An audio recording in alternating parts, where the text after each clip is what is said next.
जय जगन्नाथ सांग माने केमती अछंती आपण माने आशा करिछि आपण माने समस्त भलरे थिबे आ मो मध्य भलरे अछि।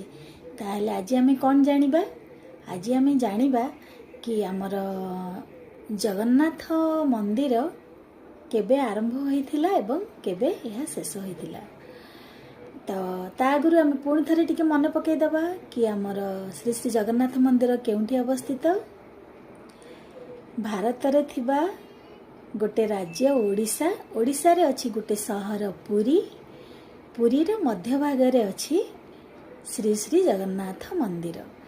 ताले चलंतु जानिबा कि यह केबे निर्माण होइथिला। यह निर्माण होइथिला 10वीं शताब्दी रे।